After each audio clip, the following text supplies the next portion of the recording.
Et si, ce matin, n'était pas un matin ordinaire? Et si le fait que tu sois là, maintenant, à écouter ces mots, n'était pas un hasard? Réfléchis une seconde. Parmi tous les matins de ta vie, les matins où tu t'es levé épuisé, les matins où tu t'es demandé si ça valait encore la peine de continuer, les matins où le poids du monde semblait trop lourd pour tes épaules, il y a ce matin précis, et quelque chose t'a conduit ici. Ce n'est pas un algorithme, ce n'est pas la chance, ce n'est pas le fruit du hasard. C'est une invitation, et cette invitation vient de plus haut que toi, plus loin que ta logique, plus profond que ta douleur. Elle vient de celui qui t'a connu avant que ta mère te tienne dans ses bras, de celui qui a gravé ton nom sur la paume, de ses mains bien avant que tu aies prononcé ton premier mot. Aujourd'hui, Dieu te parle. Et si tu restes là, juste quelques minutes, tu ne seras plus jamais le même. Le matin a une magie que peu de gens comprennent vraiment. Dans les grandes villes, le réveil sonne et la course commence aussitôt. Le téléphone, les notifications, les nouvelles, les urgences. Et avant même d'avoir bu ton premier café, tu portes déjà le poids de 10 conversations que tu n'as pas choisies, de 20 images que tu n'as pas demandées, de 30 pensées qui ne t'appartiennent pas. Tu commences ta journée en remplissant ta tête avec le bruit du monde. Mais Dieu, lui, se lève avant toi. Il est déjà là, à l'aurore, dans le silence qui précède l'agitation. Il est dans ce moment fragile et précieux où la nuit n'est pas tout à fait partie et où le jour n'est pas encore tout à fait arrivé. Il attend dans cet entre-deux sacré. Il attend toi. Le psaume 5, verset 3 dit « Écoute ma voix dès le matin, ô Éternel. Dès le matin, je t'adresse ma prière et j'attends. » Remarque quelque chose d'extraordinaire dans ce verset. Le psalmiste ne dit pas « Je prie et j'espère peut-être ». Il dit « J'attends ». Avec certitude, avec confiance, comme quelqu'un qui a déjà vu Dieu répondre et qui sait que cette fois encore, il va le faire. Est-ce que tu vis ta foi avec cette certitude-là? Ou est-ce que tu pries en te demandant au fond de toi si quelqu'un t'écoute vraiment? Je veux te dire quelque chose que tu dois entendre ce matin. Quelque chose que ta situation, ta fatigue, tes déceptions ont peut-être commencé à t'effacer de l'esprit. Il t'entend chaque mot, chaque soupir, chaque prière que tu n'as même pas réussi à finir parce que les larmes ont pris le dessus. Il est là. Il était là hier soir quand tu t'es couché avec ce nœud dans la poitrine. Il était là à 3 heures du matin quand tes pensées t'ont réveillé. Et il est là maintenant, au travers de ces mots, pour te dire une seule chose. Tu n'es pas seul. Le matin, c'est le moment où tout est encore possible. Avant que ta journée soit définie par ce que tu dois faire, avant que les obligations et les responsabilités prennent toute la place, il y a une fenêtre, courte, précieuse, dorée, où tu peux choisir à qui tu appartiens ce jour-là. Est-ce que tu appartiens à tes peurs? Est-ce que tu appartiens à tes habitudes? Est-ce que tu appartiens aux attentes des autres? Ou est-ce que tu choisis, ce matin, d'appartenir à celui qui t'a créé pour une raison que tu commences à peine à entrevoir? Commencer ta journée avec la parole de Dieu, ce n'est pas un rituel religieux. Ce n'est pas une case à cocher sur ta liste de bonnes habitudes spirituelles. C'est un acte de guerre. C'est dire au doute, au découragement, à l'anxiété, vous ne prendrez pas cette journée. Elle appartient à Dieu et donc à moi. C'est là que tout commence.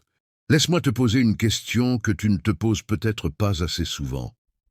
Pourquoi toi? Pourquoi parmi les milliards d'êtres humains qui ont marché sur cette terre depuis le commencement des temps?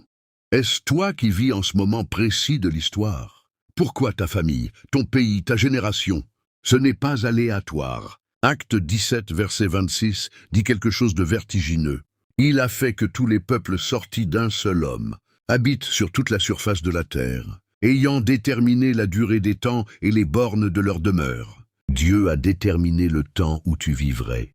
Il a fixé les limites de ta demeure. Il a choisi avec intention l'époque dans laquelle tu ouvrirais les yeux pour la première fois. Tu n'es pas un accident cosmique. Tu n'es pas une erreur de la nature.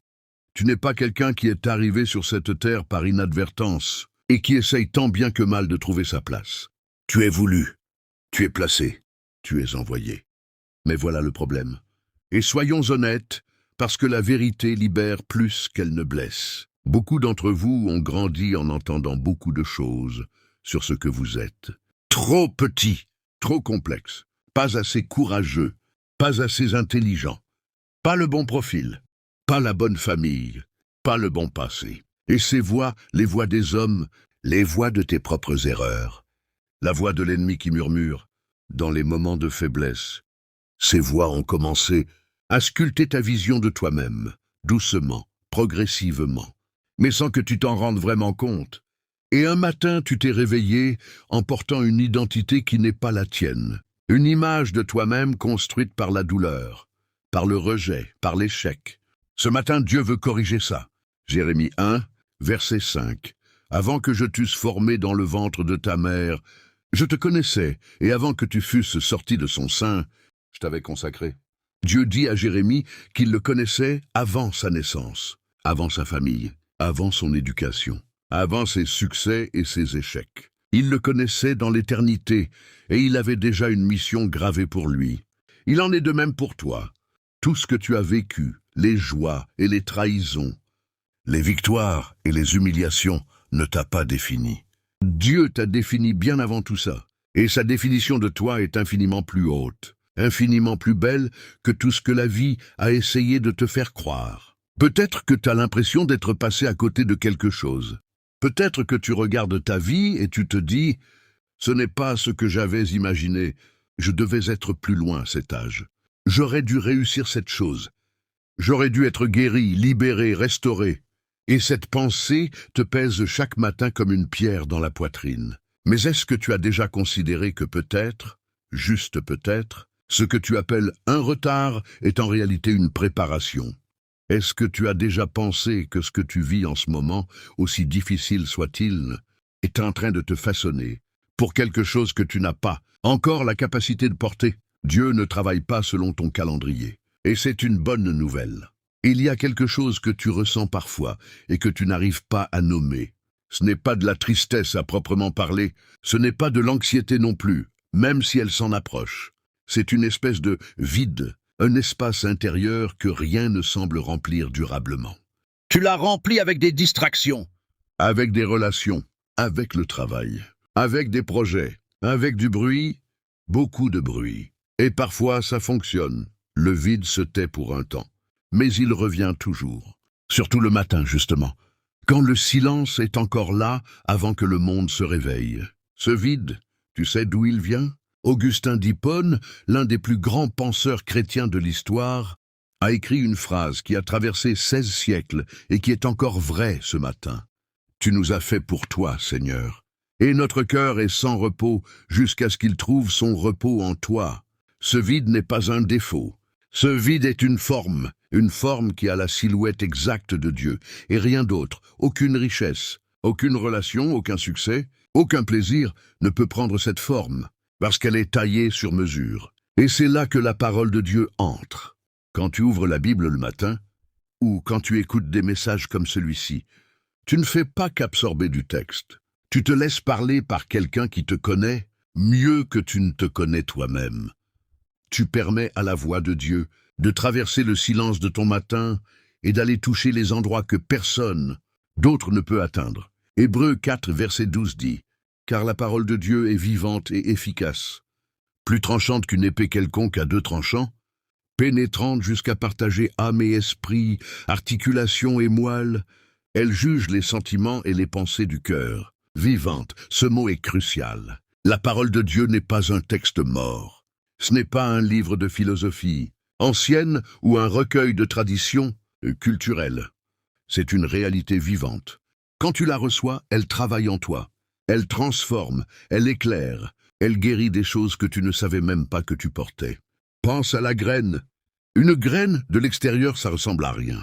C'est petit, dur, sans forme apparente de vie. On pourrait la croire morte. Mais à l'intérieur, il y a tout le code génétique d'un arbre immense. Il suffit de la mettre dans la bonne terre, de lui donner de l'eau, et ce qui semblait mort explose en vie. La parole de Dieu est comme ça dans ton cœur. Parfois, tu écoutes un verset et tu te dis « Je ne ressens pas grand-chose ». Parfois, tu lis un passage et il ne te semble pas correspondre à ce que tu traverses. Mais la semence est là, elle est plantée. Et à un moment, une semaine après, un mois après, ou peut-être le jour même à 14 heures, Quand tu te retrouves face à une décision difficile, quelque chose en toi va se lever. Une paix que tu n'attendais pas, une clarté qui ne vient pas de toi, une force que tu ne t'expliques pas. C'est la parole qui travaille. Laisse-moi te parler d'un homme. Il s'appelait Jean, pas l'apôtre. Juste un homme ordinaire avec des problèmes ordinaires. Il s'était levé un matin avec le sentiment que sa vie partait dans tous les sens. Son mariage battait de l'aile, son travail était incertain. Ses enfants l'inquiétaient. Il avait l'impression d'avoir perdu le fil de quelque chose d'essentiel. Ce matin-là, il a ouvert sa Bible presque par réflexe. Une vieille habitude d'enfance qu'il avait à moitié abandonnée. Et il est tombé sur Ésaïe 43, versets 1 à 3. Maintenant, ainsi parle l'Éternel, qui t'a créé, Jacob, qui t'a formé, Israël. Ne crains pas, car je te rachète. Je t'appelle par ton nom, tu es à moi. Quand tu passeras par les eaux, je serai avec toi. Et par les fleuves, ils ne te submergeront point. Quand tu marcheras dans le feu, tu ne te brûleras pas, et la flamme ne t'embrasera pas. Il m'a dit plus tard, j'ai lu ce passage 100 fois avant, mais ce matin-là, c'était comme si Dieu l'avait écrit pour moi. Je t'appelle par ton nom, mon nom, pas un nom générique, pas l'humanité. Mon nom. Quelque chose s'est brisé en lui ce matin-là, une carapace, une résistance, et quelque chose d'autre s'est ouvert, une confiance. Une intimité avec Dieu qu'il n'avait pas connue depuis des années. Ta parole ce matin a ton nom dessus. Avant de terminer, je veux que tu fasses quelque chose. Je veux que tu décides. Pas de promettre. Pas de t'engager à une nouvelle résolution que tu vas oublier dans 3 jours. Juste décider. Une seule chose. Décide que, demain matin, avant de faire quoi que ce soit d'autre, tu vas donner 5 minutes à Dieu. Juste 5 minutes. Un verset, une prière. Un moment où tu lui dis « Je suis là ». 5 minutes peuvent changer le reste de ta journée. Et 1000 journées comme ça peuvent changer le reste de ta vie. Maintenant, je vais te lire une déclaration. Pas une prière de soumission résignée. Une déclaration de foi. Une déclaration de quelqu'un qui sait qui il est en Dieu et qui choisit de vivre à la hauteur de cette identité. Lis-la avec moi. Dis-la à voix haute, si tu peux. Parce qu'il y a quelque chose de puissant dans les mots prononcés, dans ce que la Bible appelle la confession, la proclamation de la bouche. Romains 10, verset 10. Car c'est en croyant du cœur qu'on parvient à la justice, et c'est en confessant de la bouche qu'on parvient au salut.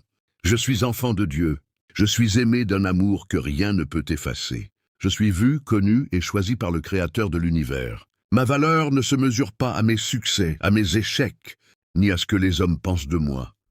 Elle est fixée par celui qui m'a formé dans le secret et qui a dit « C'est bon ».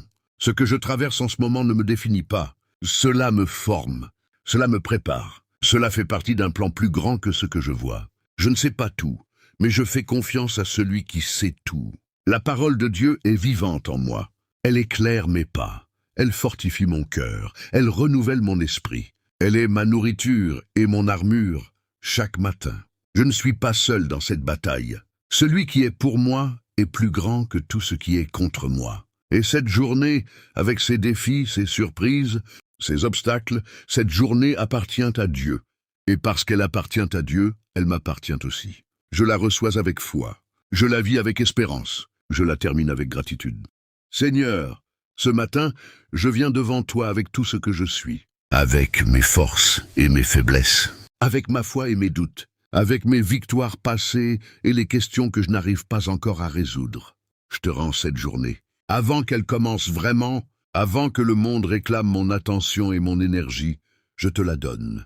Fais d'elle ce que tu veux qu'elle soit. Ouvre les portes que tu veux voir ouvertes. Ferme celles qui me nuiraient sans que je le sache encore. Parle-moi au travers de ta parole. Parle-moi au travers des personnes que je vais rencontrer. Parle-moi au travers des petites choses que je pourrais facilement manquer si je ne suis pas attentif. Pour celui ou celle qui écoute ce message en ce moment avec un cœur brisé, touche-le. Seigneur, pose ta main sur sa blessure. Rappelle-lui qu'il n'est pas oublié, que son nom est gravé sur tes mains, que tes plans pour lui sont des plans de paix, non de malheur. Pour celui ou celle qui a perdu espoir, rallume cette flamme, Seigneur. Donne-lui juste assez de lumière pour le prochain pas. Il n'a pas besoin de voir toute la route, juste le prochain pas. Pour celui ou celle qui est dans l'attente, Donne-lui la patience de Joseph, la constance de David, la paix de Paul. Que cette saison d'attente ne soit pas une saison de stagnation, mais une saison de transformation intérieure. Pour celui ou celle qui commence quelque chose de nouveau ce matin, un projet, une relation, un recommencement, sois devant lui, éclaire sa route, confirme tes promesses dans sa vie. Et pour chacun de nous, Seigneur, qu'au terme de cette journée, quand nous poserons la tête sur l'oreiller, nous puissions dire, avec le cœur plein de gratitude, Dieu était là, il est fidèle, et demain, au lever du soleil, il sera encore là. En Jésus-Christ, notre espérance et notre victoire. Amen.